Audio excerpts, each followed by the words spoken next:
皆さんこんばんは。ワイワイニュース山崎です。今日は2019年の8月の27日火曜日ですね。時間がまたしても約1時間遅れまして、日本時間の夜の9時26分ということです。申し訳ありません。今日のメインテーマですけど、このコメント欄にアップしましたように、日経新聞の大本営発表記事、年金現状水準には68歳まで終了必要に騙されてはいけないと、このナンバー1ですね。ということで、今日のワイワイニュースライブ、通算で2843回目ということで、一元放送、ツイキャステレビの媒体を使って、今のところでは映像も音声も問題なく配信されているということです。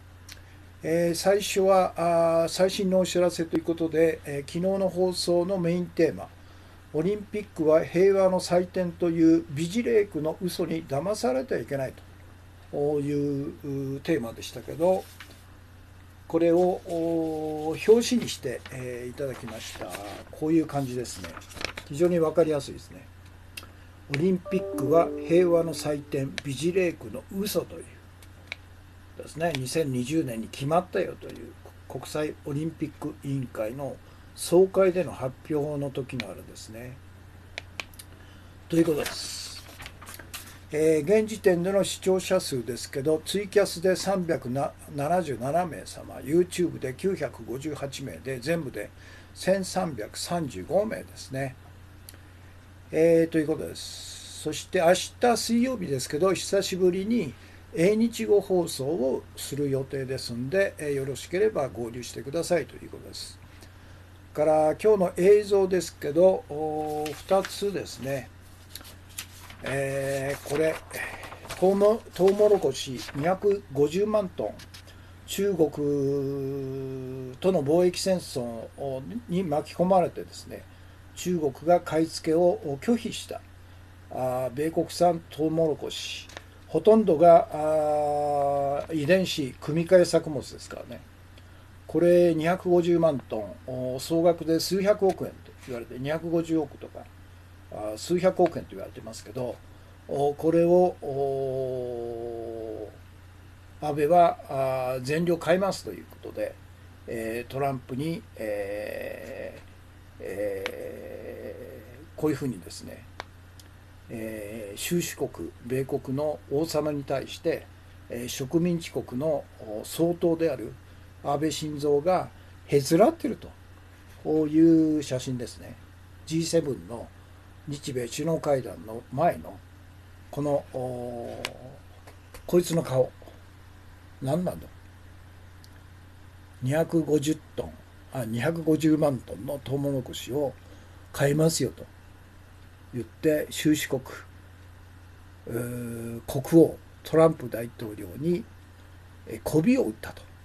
いうとんでもない売国度、安倍晋三、これの写真ですね。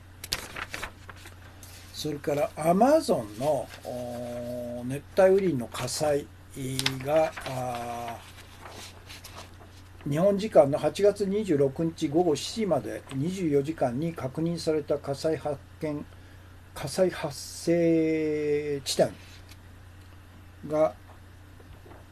これなんですね。赤いところなんですね。昨日は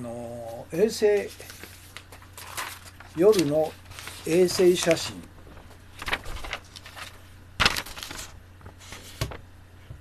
これはあんまりよく分かんないんですけど、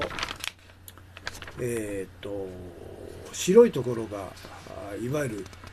電灯ですよね。赤いところなんですね。というのが今日の画像です。表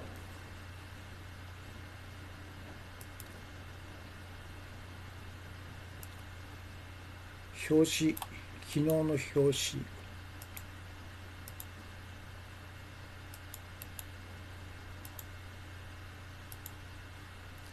それから現時点での視聴者数、1315名さん、35名か。これは増えると思いますね。2、3000円いくんじゃないですかね。この表紙のおかげですよね。表紙がないとなかなか1000ぐらいはいくんですけど、それ以上はいかないという。例の小泉進次郎と滝川クリステルの首相官邸での記者会見、あのテーマの時のあれが3万超えたんですよね。YouTube の再生数から今日の画像ですね。まさに日本が差し出すだけの協定、安倍首相とトランプ大統領、日刊現代の記事の写真ですね。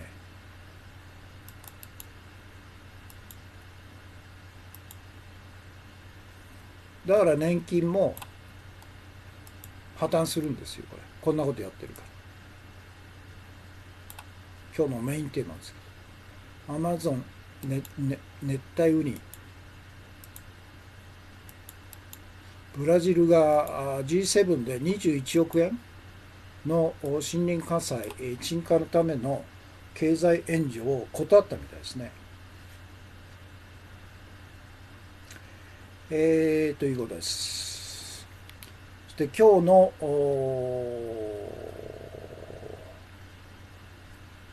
一言ですね。これは昨日のオリンピック隠された正体とは一体、東京オリンピック隠された正体とは何かという中の抜粋ですね。1234567つ私は取り上がったというか、2020年来年の東京オリンピックの隠された正体とは何かと。1、それは安倍晋三首相と JOC が電通を使って有力 IOC 委員を買収して日本に誘致した不正誘致オリンピックだと。2番目、それは4兆円の税金を使って巨大施設を作り、ゼネコンなど経団連大企業に利益を与える利権オリンピックだと。3番目、それは国の借金1100兆円にオリンピック借金を積み上げて国家破産を加速させる借金オリンピックだと。4、それは福島原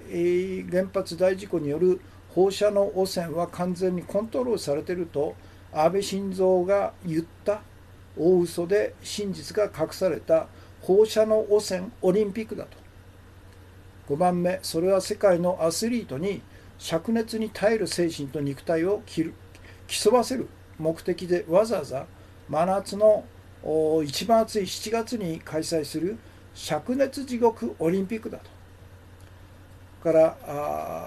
12345 6番目、それは国際オリンピックは平和の祭典という大嘘を素朴に信じる多くの日本国民をただ働きのボランティアでこき使う奴隷労働オリンピックだと。7番目、それは山手線内の東京都民の生活排水をほとんど下水処理しないで東京湾に放出してお台場を声だめにしている大腸菌オリンピックだとこの7つの東京オリンピックもう開催する価値存在理由は一切ないということで全世界の良識ある市民国民がボイコットしてですね中止に追い込むと。安倍のオリンピックですからね、アベノミクスと同じように安倍のオリンピックは解体すると、中止させるということが正しい判断でしょうね。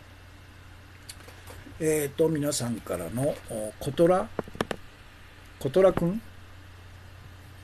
元連合会長、まず日本政府は核兵器禁止条約に署名批准すべきであると。これは古賀信明という元の連合会長が言ってるんですかね。東京の稲子さん、お茶爆10とコンティニューコイン、が2枚ですね。こんばんは、配信ありがとうございます。ミルキーさん、米中貿易戦争で売れ残ったトウモロコシを日本を代表する安倍首相が全部買うと。日本政府は民間企業を緊急支援するそうなので税金を投入する、そういうことですよ。民間企業なんて採算が合わなきゃ買わないですよね、トウモロコシ250万トンも。だから全量農水省が一旦買い上げて、そして、巨大な倉庫にですね、積み上げて、そうやって民間企業が無理強いして、在庫を減らしていくと。だから250万トンというのは3ヶ月分ということですから、消化するのに1年以上かかるんでしょうね。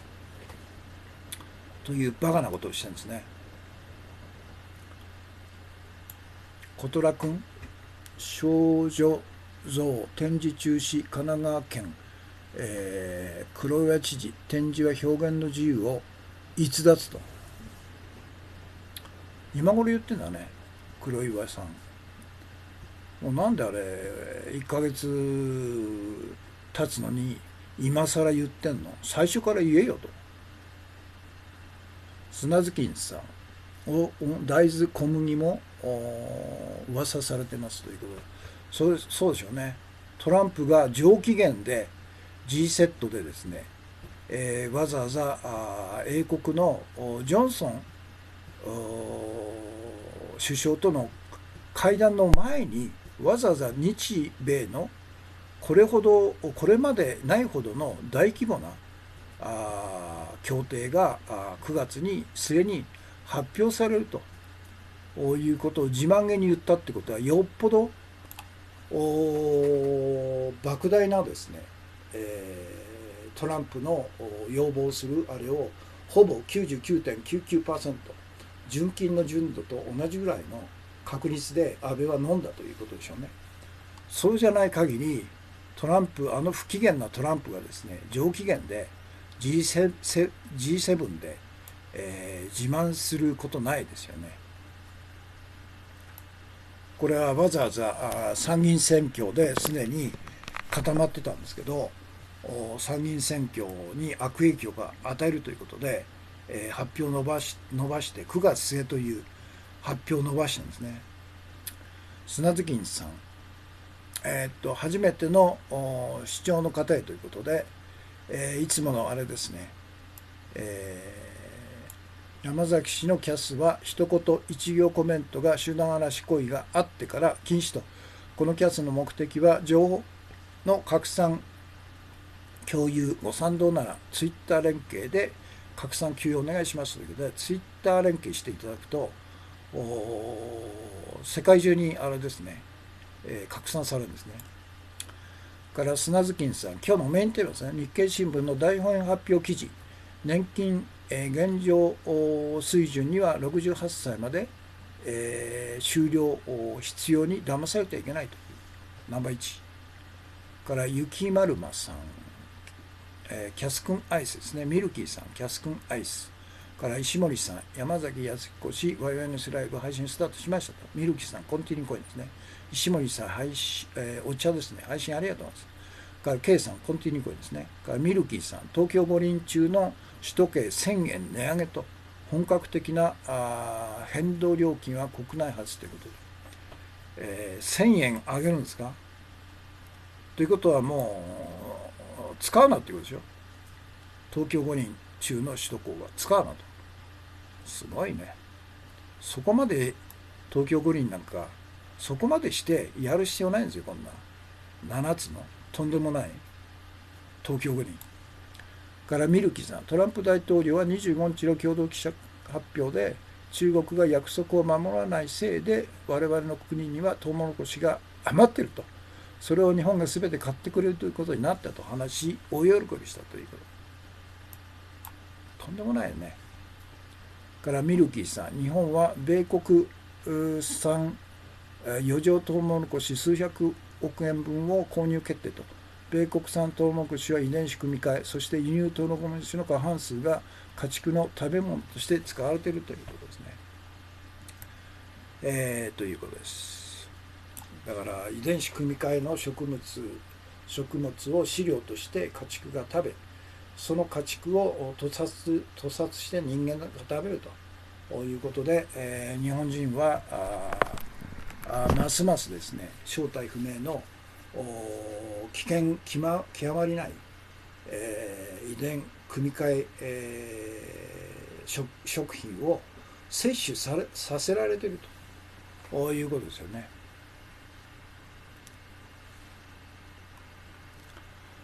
ということで、雪丸馬さん、余剰トウモロコシは途上国に寄付するという話もけど、この余剰、そうですよね、全部遺伝子組み換えなんですよねと、もらった方も迷惑なんだもん、本当迷惑だよ。砂月さん、米国産コーン爆買い、血税から補助金を出すんだから民間とは言えないという噂によると、大豆小麦は輸入 1.5 倍だそうですという。これあれですよ、もう日経新聞とか大手マスコミはその内容を知ってるんですけど、発表しないんですよね。9月末まで大本営発表するまでは待てというふうになってるんですよ。五輪で、高速規制、一般道が混雑し、警察、救急車、消防車が大変なことにという砂月さんですね。ということです。そっか、今日の一言。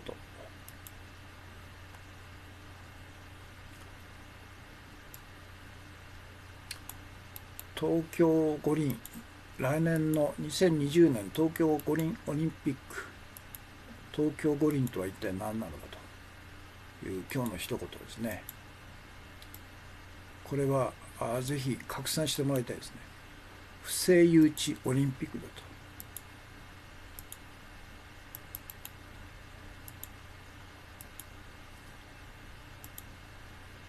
それから利権オリンピックと、4兆円の税金使って大型スポーツ施設を作って、たった1ヶ月のために、4兆円使って、道路等々を整備して、その後は廃墟になると、大赤字になるということでしょ。だから利権なんですよ。大企業ゼネコン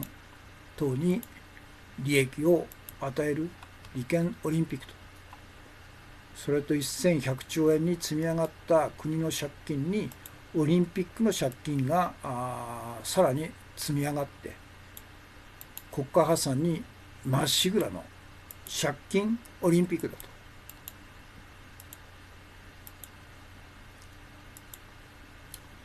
それから世界のアスリートをわざわざ灼熱地獄の7月に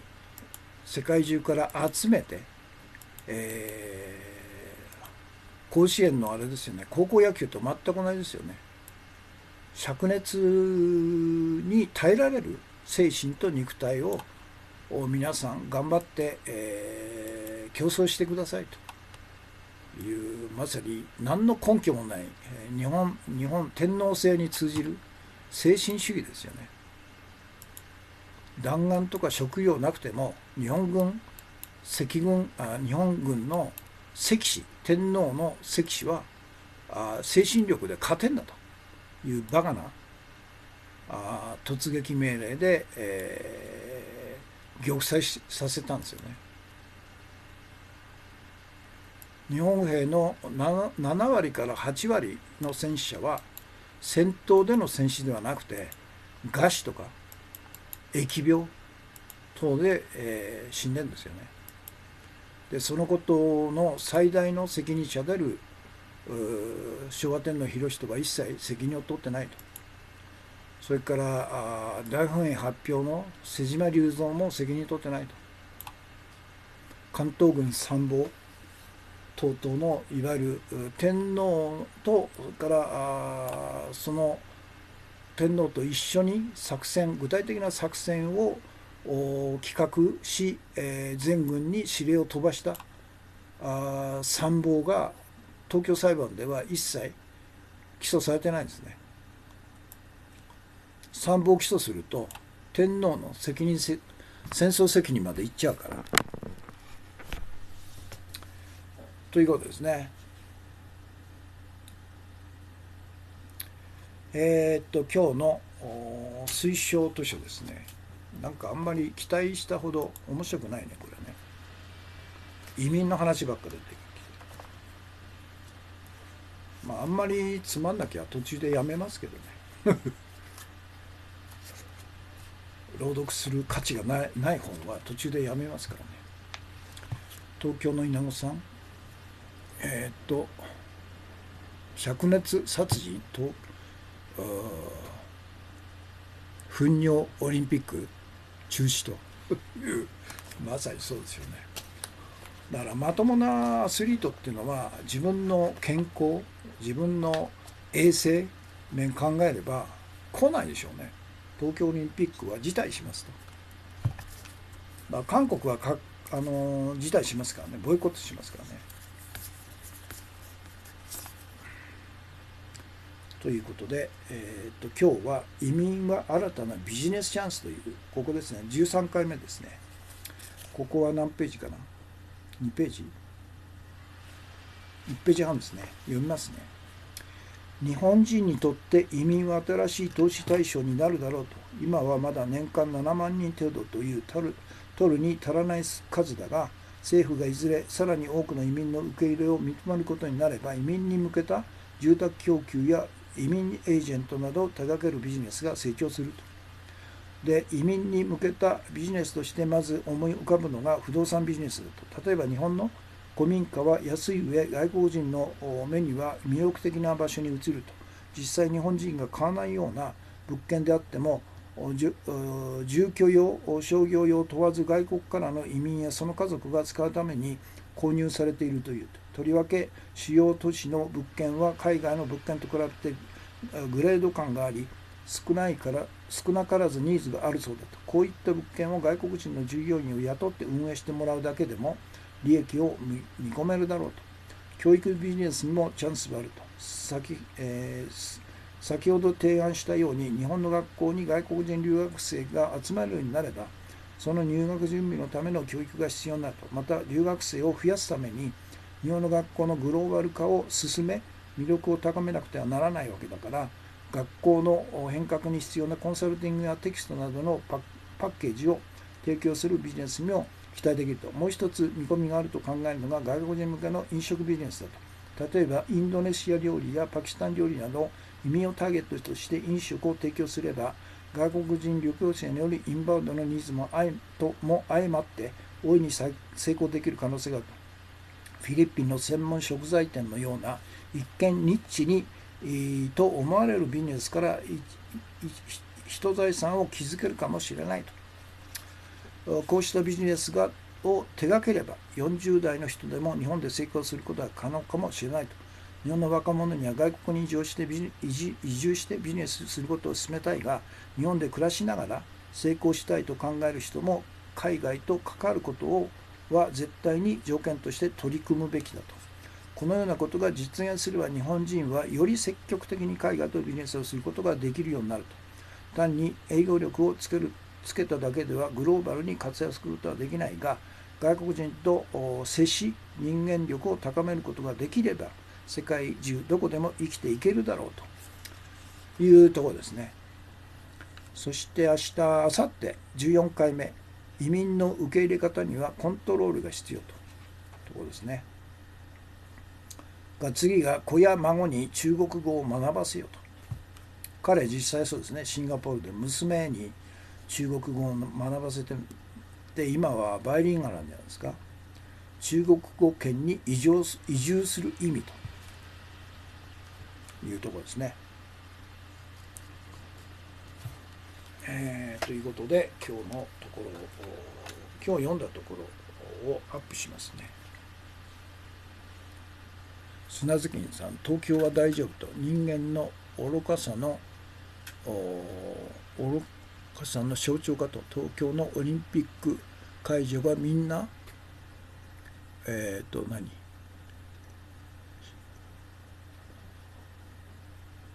廃墟になっていたと。ネイバーまとめ。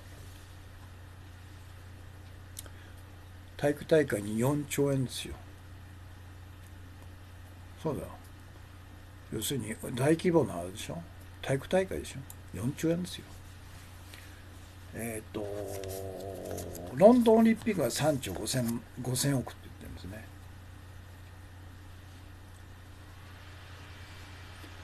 いうことですね。小李白さんですね。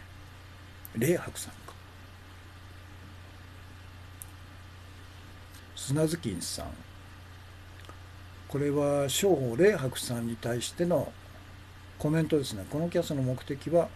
情報の拡散共有ご賛同ならツイッター連携でお願いしますということですね。はい。ということで今日読んだところの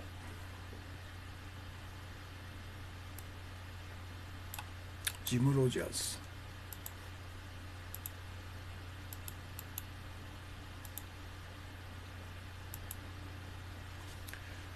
そして今日のメインテーマですね。今日のメインテーマ、日経新聞の大本営発表記事、年金現状水準には68歳まで終了必要に騙されてはいけないと、そのナンバー1ですね。で日経新聞は本日2019年8月27日付記事で、30年後の年金手取り額を今の水準、現役の手取りの 50% を維持するためには68歳まで働く必要があると報道したということで、年金現状水準には68歳まで終了必要財政検証ということで、日経の今日付ですね、タイトルとそれから最初の2行だけアップしたんですね。以下略と。この記事は厚労省が5年に一度実施する公的年金の健康診断である財政検証の結果をそのまま垂れ流した大本営発表記事であり、国民は騙されてはいけないのだと。なぜならばこの記事の目的は政府厚労省がすでに決定している年金改革を事前に新聞報道して既成事実化して国民を慣らすためだからと。安倍政府、安倍内閣、厚労省は急速な少子高齢化と景気低迷を理由にして年金財源が枯渇している問題の解決策として以下の3つの年金改革をこの記事を使って国民への事前通告をしたんだと。で今回の記事はこの3つの中の、終了期間の大幅な延長ですね。2番目ですね。で、政府厚労省がすでに決めていることは何かというと、年金改悪、1、年金保険料を大幅に上げると。2番目、終了期間の大幅な延長と。終了期間、要するに保険料の支払い期限を大幅に引き延ばすためと。3番目、年金支給額を大幅に減額すると。この3つはすでに、決まってるんですよ。それを小出しにして日経新聞等の大手マスコミを使って、新聞報道して既成事実化して、事前通告すると。世論誘導報道ですね。戦前と全く同じでしょう。大本営発表、世論誘導報道と。でいつものことながらこの記事は安倍自公政府と国家官僚の大失政のツケを国民に回して責任回避するための世論誘導記事であると。じゃあ年金財源の枯渇問題っていうのは自然現象なのかと。自然現象ではないだろうと。安倍自公政権と歴代自民党政権の大失政の結果なんだと。で日経新聞のこの記事では年金財源の枯渇の理由を急速な少子高齢化と景気低迷にしてあたかも避けられない自然現象のようにのせいにしているが、急速な少子高齢化の景気低迷は自然現象の結果ではなくて安倍自公政権と国家官僚による大失政の結果なんだと。とりあえずナンバー1はここまでですね。要するに急速な少子高齢化、から景気低迷、これはあたかも自然現象のようにこの記事を言って、国民は騙されてですね、しょうがないんだと、しょうがないから財源がなきゃしょうがないんで、できるだけ長く働かないといけないと、年金の保険料をその分長く払わないといけないと、そして、年金の支給額も減額されても仕方ないと、あるいは保険料が上がってもしょうがないというふうな、いわゆる既成事実化して諦めさせるという目的なんですね。でナンバー2としては、要するにこの急速な少子高齢化っていうのは自然現象じゃなくて政策の大失敗だろうと。から景気の低迷、これもいわゆるアベノミクスで700兆円の公的資金税金と、それから日銀の信用創造としての一万円札をジャブジャブ吸ってですね、銀行に提供していると。700兆円もの公的資金を投入しても、今年2019年の GDP の成長率が 1% いかないんですよね。 0.8% ぐらい。これは一体何なのかというと、結局ほとんどの信用創造された税金と日銀の紙幣発行はほとんど全てが実体経済に行かないと、金融経済に行くという結果なんですよね。だから自然現象じゃないんですよ。人口減少なんですよ。意図的に歴代自民党政権、特に安倍自公政権というのは悪質なんですね。財務官僚とか厚労省官僚とか総務官僚とか外務官僚とか等々の国家官僚がグルになって、自公ファシスト政権と一緒にですね、国民資産を価値を生まないギャンブル経済の金融経済の方に投入していると。その結果実体経済がどんどん縮小して、年 0.7% とか 0.8% の成長しかいかないと。これはもう完全に意図的な国民資産の横領、権力犯罪そのものですよね。そのことを絶対言わないですからね、日経新聞は。これがナンバー2になると思うんですね。だから少子化にしても、要するに急速な少子化っていうのは急速あるんですよね。要するにみんな結婚できないと、若者に希望がないと。だから結婚して子供を産んで育てることに自信がないと。あるいは日本で教育を大学まで行かせると2000万3000万円するということで、到底子供を産んで育てる経済的な基盤がないと。若者の自殺率が世界一高いと。それは若者に希望がないからですね。若者に対して選択肢を与えられないということで、選択肢が1つあるいは2つ3つぐらいしかないわけですよね。それで親が決めた、あるいはこの世間がいいと言ってる、いわゆるいい大学に出ていい会社に就職して、そして豊かな生活をするという選択肢しかないから、そこから外れた、あるいはもともとそういうものに興味ないという若者に対しての、選択肢がないわけですよね。だから絶望して自殺するか、あるいは引きこもるか、どっちかになっちゃったんですね。だからそれはもうそのような社会をずっと作ってきた、この70年にわたって日本の政治権力を独占してきたアメリカの傀儡政党自民党およびカルト宗教創価学会公明党、この連立政権安倍政権を一日も早くですね打倒するしかないんですよ。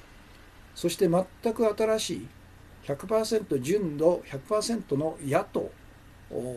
山本太郎なんかを中心にして野党政権を樹立して、その野党政権が信用創造特権を国民のために使うために取り戻すと。だから日銀の貨幣発行権を国有化 100% 国有化して、全ての決定権を衆議院の中に置く、常設の日銀最高経営意思決定機関みたいなところに移してですね、勝手に、彼ら金融マフィアが自分たちのために1万円札を好きなだけ、印刷してばらまくということは一切禁止すると。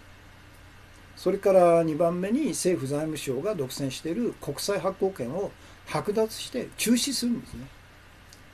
年間自民党政権というのは、内閣というのは毎年200兆円の国債を発行してるんですね。でそのうち100兆円というのが積もり積もった国債の償還のために、国債の借り換え債ということで、100兆円を毎年返すために100兆円の国債を発行して借り換えていると。だからそれはもう永遠に続くわけですね。そしてその利子として、金融機関メガバンクに毎年9兆円の利子を払っているということをもうやめさせるということですね。から3つ目の信用創造としての民間銀行が我々、預金者の預けたお金、預金現金のたった 1% を日銀の当座預金に預託するだけでたちまち 100倍の余震が与えられると。その余震に対して高い金利をつけて、個人、企業、地方自治体、政府、国を借金付けにして金利収入を得て、元金を回収するということをやめさせるんですね。これはもう準備預金制度というわけのわかんない、制度を廃止すると。廃止すれば民間銀行がほとんど潰れますから、それでいいんですよ。全ての金融サービスは日銀がやればいいんですよ。金利なしで安い手数料で。そうすれば企業も潰れないでですね、活性化しますよ。そして、4つ目がの信用創造としての金利を廃止すると。金持ちなり金融機関、お金を持っている者が超え太る、ますます超え太る、お金がお金を生むこの金利制度を廃止すると。で5つ目が、これが隠れた第2の政治家と官僚と大企業銀行の財布である特別会計を廃止すると。一般会計が公開されて、100兆円規模の歳出規模を持つ一般会計の陰に隠れてですね、倍の200兆円の歳出規模を持つ特別会計っていうのが一切公開されないで秘密にされていると。その秘密を暴いたのが石井幸喜さんなんですね。この本なんですね。この本は素晴らしい本ですよ。だからずっとこれ朗読して、一応終わったんですけど、非常に複雑会議なんですね。ですから再度今読み直してるんですよね。まだ全体像が分かんないですね。でもよく石井幸喜さんはここまで調べましたよ。他の経済学者、金融学者一切、タブーですから、まとまった研究する人っていないんですよね。ということで、この5つの信用創造特権を廃止し、唯一の信用創造特権としての中央銀行の貨幣発行権を国民のために使わせるということをすれば、黙っててもですね、年間 4%、5% の経済成長率というのは出てるんですよね。それで、日本特有のいわゆる官僚統制経済をやめさせると。民間主導で民間の活力を最大限、生かすようにするいう中で若者にも希望が出て、結婚しようがあるいは結婚しないでもフランスみたいにですね事実結婚すれば結婚したカップルと同じような特権、が与えられるということをすればですね、出生率も1.3ぐらいしかないのが1年2年で 2.0 以上になりますよ。フランスみたいにね。そうすれば少子高齢化の問題っていうのは解決するんですね。そして、不況デフレの脱却みたいな形で、いつも言われてる彼らにとっては永遠に解決わざとしない、口実なんですけど、これもこのようなことをすれば自然に経済も高度成長までいかないですけど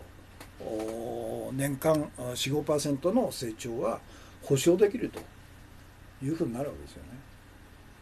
だからこのことを一切言わないと、日経新聞は一切言わないと。だから当然ながら政府財務省厚労省等々は一切言わない。個別の問題を切り取って、財源がないからこれから保険料上げますよと。だから今回は年金ですけど健康保険料から介護保険料も同じようになるでしょ。サービスは低下すると、保険料は上がると。で最終的には国民皆保険は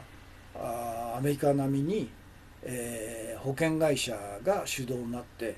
保険会社がどの医療サービスを受けることができるかどうか決定するというとんでもない国民皆保険を崩壊させるようになるでしょうね、このままいけばね。というのがナンバー2なんですね。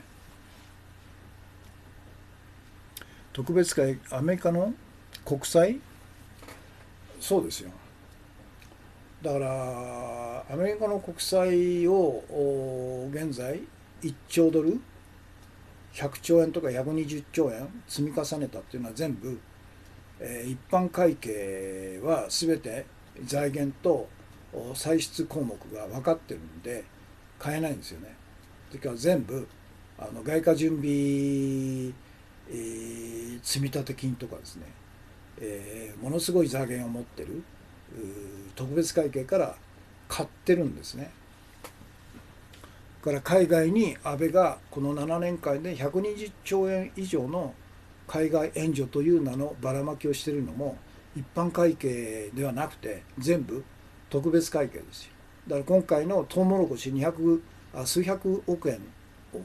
を買うということも特別会計があるでしょう。ということですね。霊白さん、ゾンビ企業が息を吹き返しますねという、まさにそうです。雪丸松さん、特別会計からそうですね。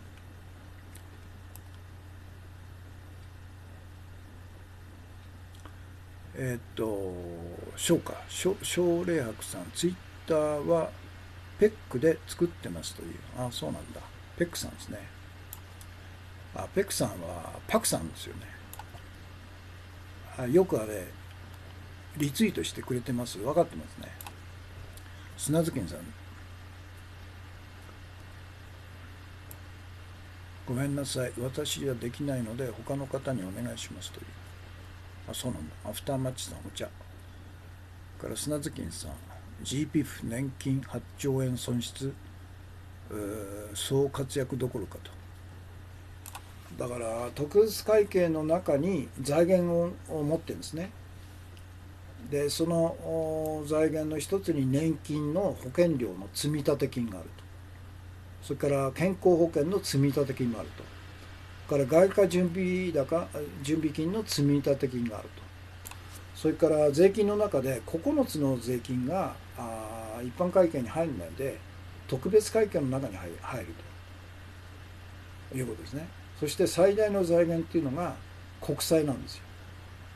100兆円のさっき言った国の借金を毎年、償還するための借り換え国債っていうのを100兆円ですけど、これが一般会計ではなくて特別会計に入るんですね。それから財政投融資国債っていうのがあって、これは金融機関への資金援助補助金のための財源ですけど、これも一般会計には入らないで特別会計に入るということなんですね。ですから特別会計の歳出額が一般会計の歳出規模100兆円の倍あるということで、安倍が使い放題それを使っていると。今までの歴代の自民党内閣の首相も遠慮しながら使ってたんですけど、安倍はですね、遠慮も何もないと、使うものは何でも使うということで底なしに使ってるということで、ですからとんでもないことになってるわけですよね。そのことを野党政治家一切言わないと。それから経済学者政治学者一切言わないと。マスコミも言わないと。誰も言わないから誰も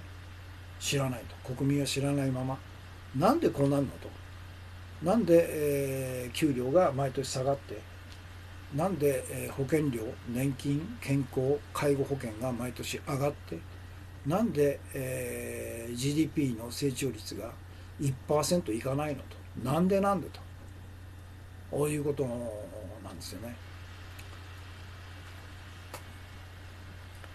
雪丸松さん、民主党の誰も石井幸喜さんの残した資料をそうですね、娘さんが一人で、整理している映像をテレビに見ました。ひどいもんですね。だからみんな石井幸喜さんが特に、年金、特別会計のことを徹底的に、追求して暴露をしたということで殺されたっていうのは知ってるから、みんなおじけづいてですね、近づかないんだよ。だから口先では石井幸喜さんの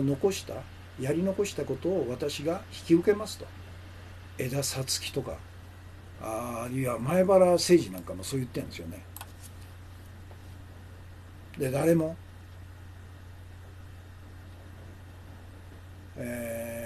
彼の残したことを引き継いだ人は誰もいないということですよね。アメリカ国債だけじゃないですよ。ありとあらゆる裏金的なものっていうのはここから出てるんですね。闇金はアメリカのユダヤマフィアに流してるとかもと、かなりやばいでしょうねと。だから回り回って結局日本の特に、特別会計から流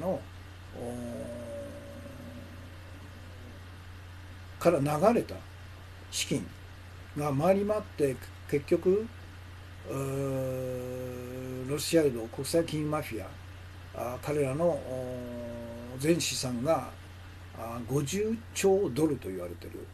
そこの中に流れ込むんですよね。日本からの国民資金が回り回って。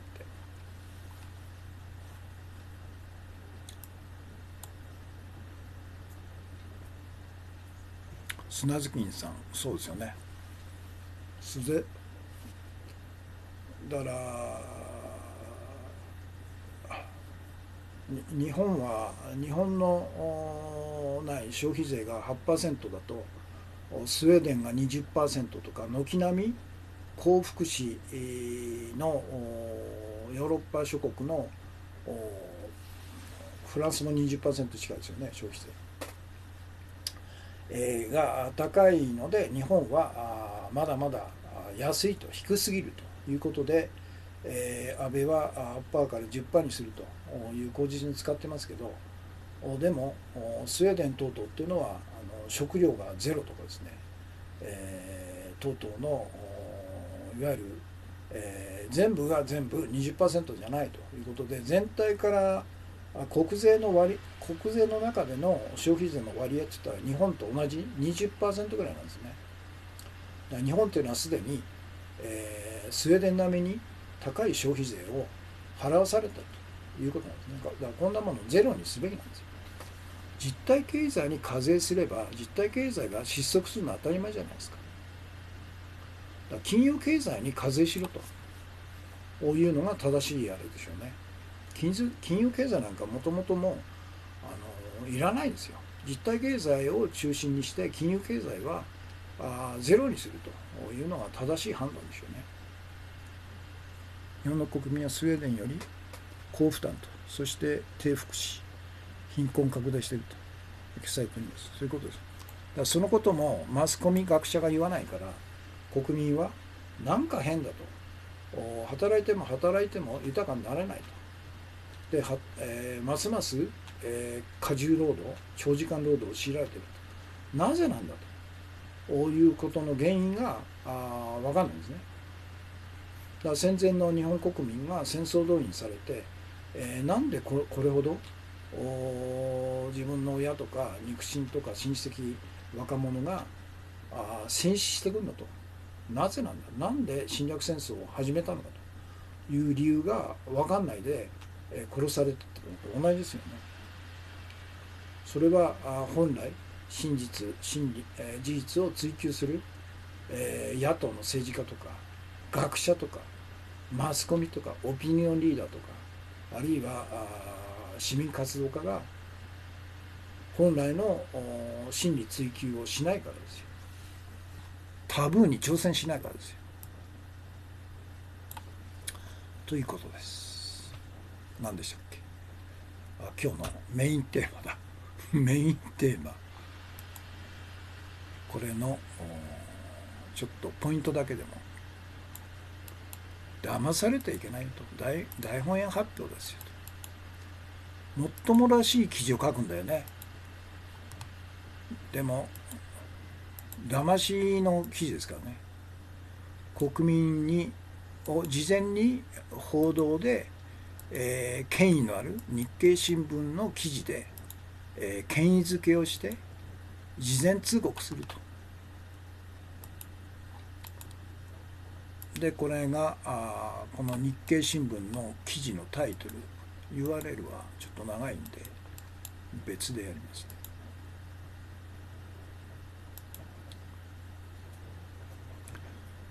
翔さんお茶爆点ですね。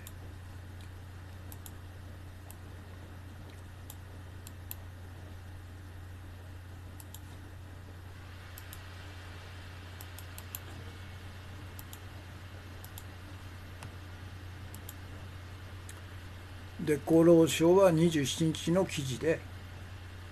厚労省はじゃないや厚労労働省は27日公的年金制度の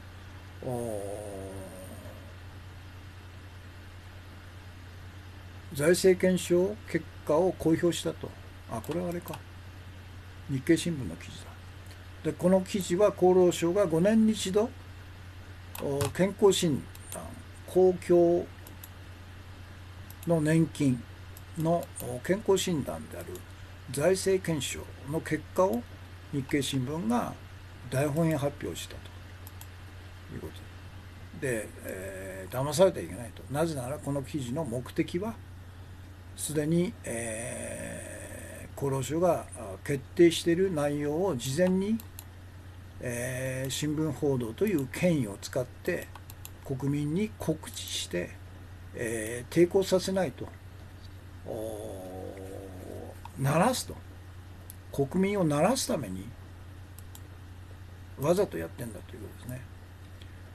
から安倍政府厚労省は急速な少子化景気低迷を理由にして年金財源が枯渇している問題の解決策として3つのすでに決定した年金改革方針をこの記事で、事前通告したということなんですね。年金料金の大幅な値上げと、それから終了期間を長くして年金保険料を長い期間払わせると、それから年金の支給額を大幅に削減すると、いつもいつものことながら、この記事は安倍自公政権と国家官僚の大失政のツケを国民に回して責任回避するための世論誘導記事なんだということなんですね。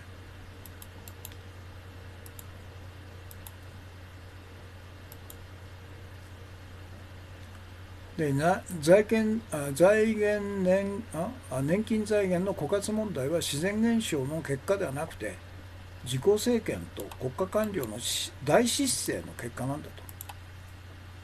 これが大切なんですね、この視点がね。で、日経新聞はこの記事では年金財源の枯渇の理由を急速な少子化と景気低迷にして、あたかも避けられない自然現象のせいにしてるんですね。自然現象じゃないんだよ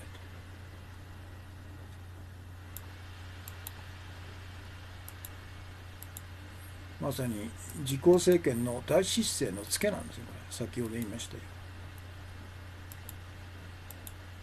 国民資産を別の方に使ってるから景気が低迷すると。若者に希望が持てないと。結婚もできないと。子供なんかなおさらできないと。作らない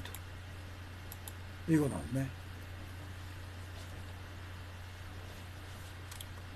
ということです。現在、58分、なんか目がしょぼついてきましたね。57分02秒ですね。視聴されている方が同タイムで56名様、全体で119名様、コメント54件ですね。ということで、今日のトピックスに移りますね。今日のトピックス最初、安倍内閣支持率 58% に上昇。これ笑っちゃうよね。これこそもう大本営発表ですよ。安倍支持率 58% ってことは、2人に1人以上が安倍内閣を支持していると。じゃあ周りの人に聞いてくださいよ。2人に1人が安倍内閣支持なんですかと。だからもう鈍い、さすが鈍い日本国民も、この大手マスコミの内閣支持率調査はでっち上げだというのがようやく分かり始めたんじゃないですか。 58%、 よくまあこういう大嘘をつくよね。だから読売が58%ですけど、おそらく共同なんかは50%ぐらいに少し、共同時事朝日毎日なんかは58%はさすが数字が高すぎるということで、韓国への強硬な姿勢が支持率を上昇させたというでっち上げで 50% とか 52% にするんじゃないですか。だからみんなあれなんですよ、グルなんですよこれ。日本のマスコミは内閣支持率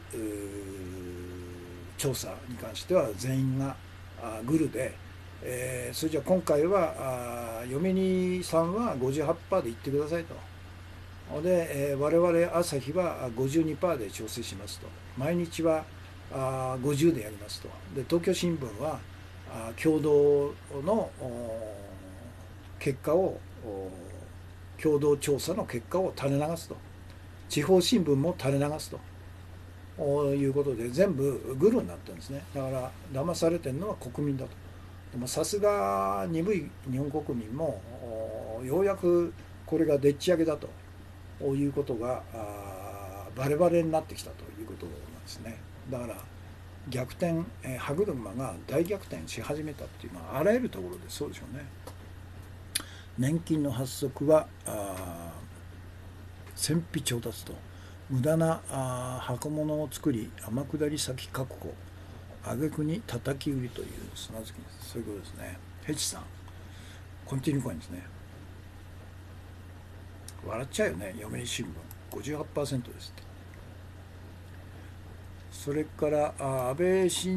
首相が中国の代わりにトウモロコシ、購買と日本貿易交渉で米国に一方的情報というハンギョレですね。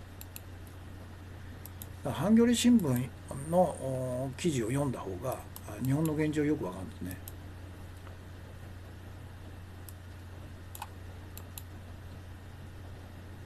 日本のマスコミ記事読んでてもバイアスがかかってますね。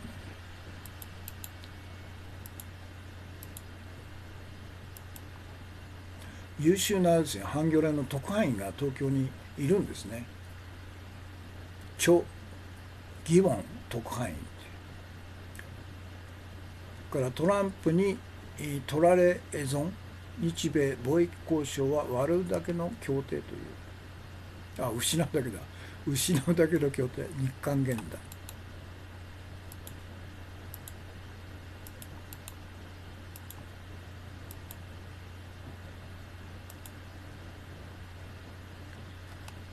それからブラジル G7 によるアマゾン消火活動支援を拒否という、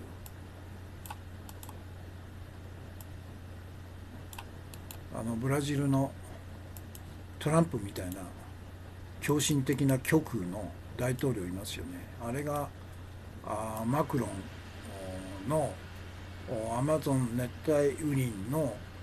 火災を放置してるのはおかしいということでクレームしたら噛みついたんですよね。植民地的な発想だと。だから断ったんですよ。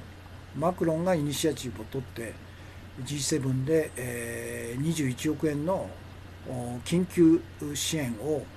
取りまとめたんですけど、それを彼は断ったという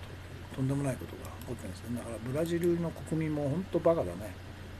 アメリカの国民もバカだけど、日本の国民もバカだけど、本当こういう極右ファシストを大統領に選んじゃう国民というのは一体何なんだと。で、アマゾンの火災も新たに発生しちゃってるということで、先ほどの画像で紹介しましたように、新たに、増加してるんですね。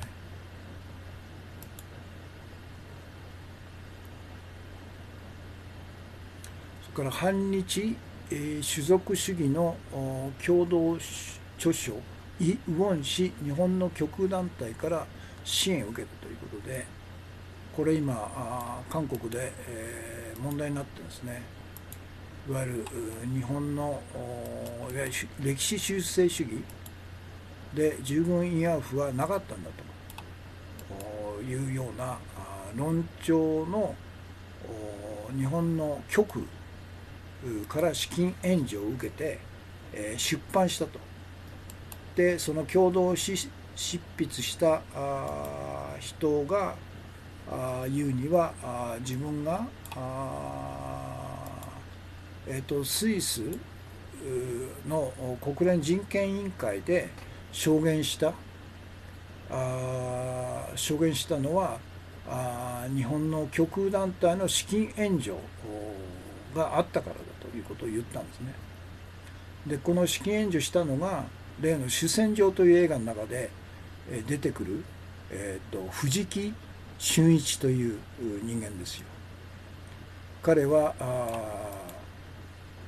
なんだっけ、なんか変なアメリカ人がいますよね。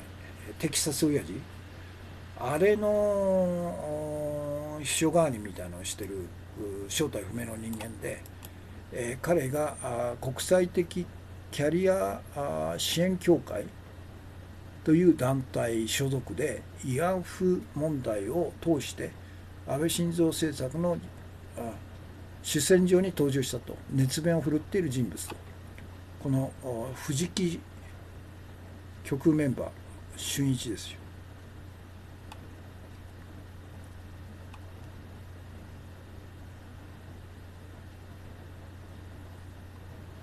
でこの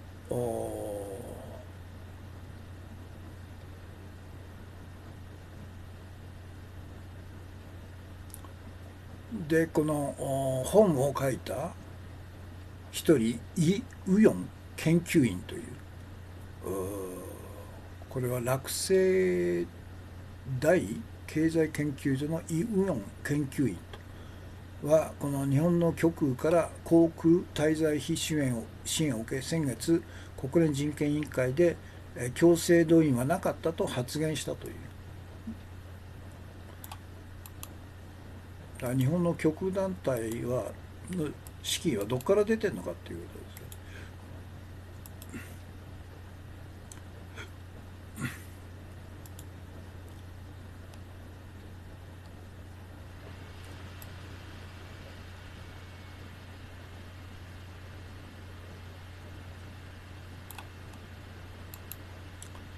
それで自分が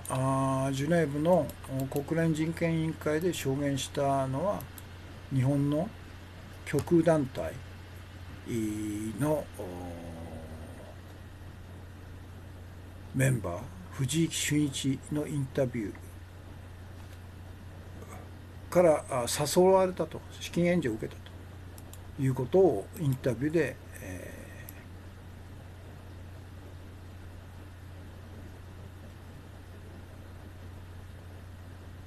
朝鮮人は自発的に労働者になったとし、強制動員はなかったという発言をしたんですね。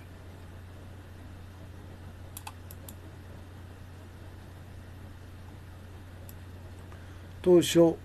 イ研究員は発言者リストにはなかったが、日本の極右メンバーである藤木俊一氏の代わりに発言したことが明らかになったと。こう桜井よし子とかみんなつるんでる正体不明の人間ですね、これね。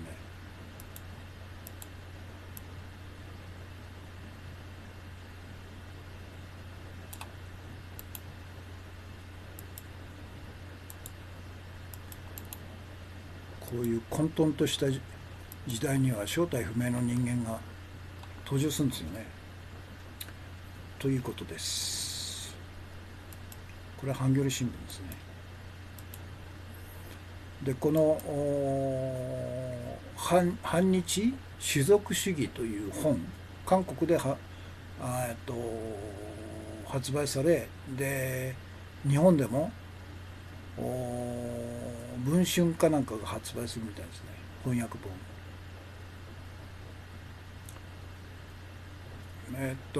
今日の重要事項ですね。ジーソミア強要でマスコミが強弁、破棄か、ジーソミア破棄でマスコミが強弁、困るのは韓国だけは嘘と、北朝鮮情報を取れない日本と、ミサイル発射もほとんど韓国軍発表が先ということで、そうですよ。ジーソミアの軍事協定が破棄されても日本にはほとんど影響がないんだというのが意図的に作られたんですけど、もともとは日本側から北朝鮮の核実験とか、あるいはミサイル実験発射等々の情報を韓国から取るために日本側から申し入れたんですよね。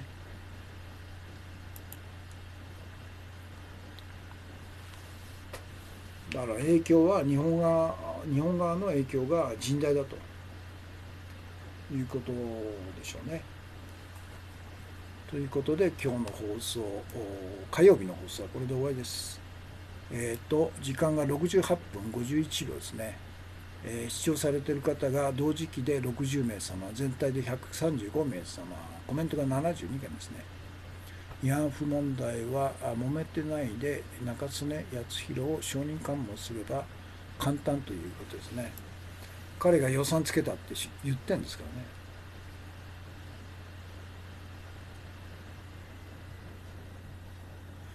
テキサス親父日本代理人だそうです。そうですね。藤木っていうのはそうですね。正体不明。ということで今日の放送これで終わりです。たくさんのコメントとたくさんのコンティニューコインとたくさんのギフトですね、いただきましてありがとうございました。現在日本時間で、夜の10時36分ということですね。ということで、サナズキンさんお疲れ様でしたということで今日の放送これで終わりです。ありがとうございました。翔さんですね。ということで明日は